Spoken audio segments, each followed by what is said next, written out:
আজকে আমি তোমাদের সঙ্গে শেয়ার করব তোমরা যেসব কন্টেন্টগুলো বা যেই ব্লগগুলো ফেসবুকের জন্য তৈরি করছো সেগুলো ঠিক ঘড়ি দেখে কোন সময় ফেসবুকে পোস্ট করলে ভালো মাত্রার ভিউজ বা সেই ভিডিওটা ভাইরাল যাওয়ার সম্ভাবনা বেড়ে যাবে। হ্যালো এভরিওয়ান, আমি রিনি। আমার একটা নতুন দিনের নতুন ভিডিওতে তোমাদের সকলকে অনেক অনেক ওয়েলকাম। এখন বাজে বিকেল 4:30 আর এখন থেকে আমি আমার ভিডিওটা তোমাদের সঙ্গে শেয়ার করছি। এই ভিডিওটা ছিল মঙ্গলবার অর্থাৎ কালকের। তোমরা আগের ভিডিওতে দেখতেই পেরেছো যে জ্যৈষ্ঠী মাসের এটা তৃতীয়তম মঙ্গলবার, আর আমরা জ্যৈষ্ঠী মাসের মঙ্গলবারগুলোতে মঙ্গলচণ্ডীর ব্রত করে থাকি। সকালে মায়ের সঙ্গে মন্দিরে গেছিলাম, পুজোও দিয়ে এসছি।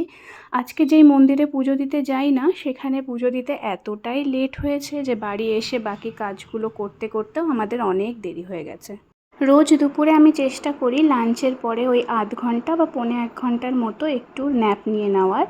আজকেও ঘুম থেকে উঠে দেখি 4:30 বেজে গেছে। এখন ভালো করে ফেস ওয়াশ করে নিচ্ছি। বাইরে সকালে স্নানের কাপড়গুলো রয়েই গেছে, সেগুলো আর ওঠানো হয়নি, কেননা আমার সকাল থেকে শরীরটা খুব একটা ভালো নেই। তাই আজকে লাঞ্চ করে একেবারে ঘুমোতে চলে গেছিলাম। এখন সেই কাপড়গুলো তুলে নিয়ে এসেছি, সব কিছু কিন্তু ভাঁজ করে রেখে দেব। তোমাদেরকে ভিডিও শুরুতেই বলেছিলাম যে তোমাদেরকে একটা নির্দিষ্ট সময়সূচি বলে দেব। দেখো, আমি আমার এক্সপিরিয়েন্সে যতটুকু বুঝতে পেরেছি, ফেসবুকের জন্য কোনো নির্দিষ্ট সময় নেই ভিডিও আপলোড করার।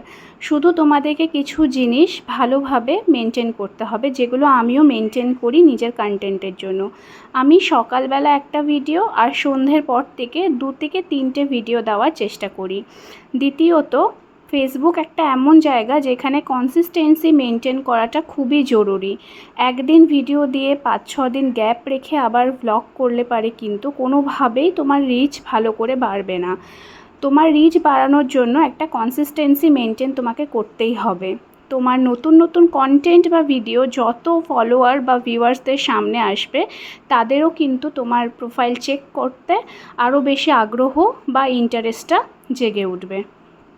দ্বিতীয়ত কিংবা সবথেকে গুরুত্বপূর্ণ হচ্ছে, যারা আমার মতো ভয়েস ওভার দিয়ে ভিডিও করো, তাদের ভিডিও শুরুর পার্টটা মানে ওই 2 থেকে 3 সেকেন্ডের যে কথাগুলো, সেগুলো একটু অ্যাট্রাকটিভ করার চেষ্টা করবে।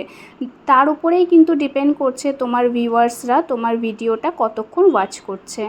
যাই হোক, তোমরাও আশা করব আমার এই টিপসগুলো মেনটেন করে চলবে। আমিও খুব একটা বেশি জানি না, অনেক কিছু শিখছি। ফেসবুক বা এই সোশ্যাল মিডিয়াটা এমন একটা জায়গা যেখানে আমরা প্রতিনিয়ত রোজ রোজ নতুন কিছু শিখছি। আমিও তাই।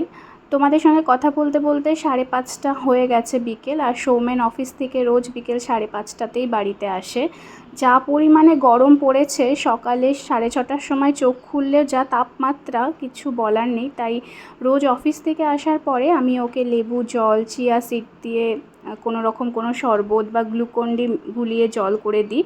রোজ নতুন নতুন করে দিতে হয়, ও খেতে খুব পছন্দ করে এগুলো। আর এই যেগুলো আমি বললাম সেগুলো না, এই চিয়া সিড ভেজানো জল এইসব খেলে না শরীরটা প্রচণ্ড হাইড্রেট থাকে। দুপুরে লাঞ্চ করার পর থেকে আমার সেই রকম কোনো কাজের চাপ বাড়িতে থাকে না। আর কালকে তো একেবারেই ছিল না। সৌমেন বলল আমি সন্ধে আরতিটা করে দিচ্ছি, তাই সন্ধেটা দিতে আমার আর ঠাকুর ঘরে যেতে হয়নি। এবারে সোজা ডিনারের প্রিপারেশন করব। সেই মাঝের সময়টা কিন্তু আমি ফ্রি থাকি, মানে আমার যেটা ইচ্ছে আমি সেটা করি। মানে যেরকমভাবে আমার টাইম স্পেন্ড করা, সেইভাবে আমি আমার টাইমটাকে স্পেন্ড করি। আর কালকে সন্ধ্যের চাটা স্কিপ করে কিন্তু আমরা সবাই বেলের শরবত খেয়েছিলাম। বাড়িতে অনেকগুলো বেল জমা হয়ে গেছিলো, তাই মা বলল যে সবার জন্য একটু শরবত করে দে। এই বেলের শরবত আবার সৌমেন একদম পছন্দ করে না। কালকে আমার একটা শর্টস দেখে আমাকে একজন কমেন্ট করেছিলে, একজন দিদি কমেন্ট করেছিল যে সুগারটাকে একটু স্কিপ কর। অবশ্যই আমি চেষ্টা করছি গো সুগারটাকে স্কিপ করার। জ্যাগেরি পাউডারে মানে একদম শিফট হয়ে যাব, কিন্তু ওই যে অভ্যেস, আস্তে আস্তে তো করতে হবে, একবারে অভ্যেসটা যায় না। তাই চেষ্টা করছি সবার মধ্যে আস্তে আস্তে অভ্যেসটাকে মানে ইমপ্লিমেন্ট করার। আমিও চেষ্টা করছি নিজে একেবারে সুগারটাকে শিফট করে জ্যাগেরি পাউডার বা অন্য কিছু হেলদি কিছু ভার্সন আনার। তো এই ছিল আমার ভিডিওটা। আমার ব্লগটা তোমাদের কেমন লাগলো অবশ্যই জানিও। আর এইরকম যদি আরও কন্টেন্ট তোমরা দেখতে চাও, সেটাও কমেন্টস করে জানিও।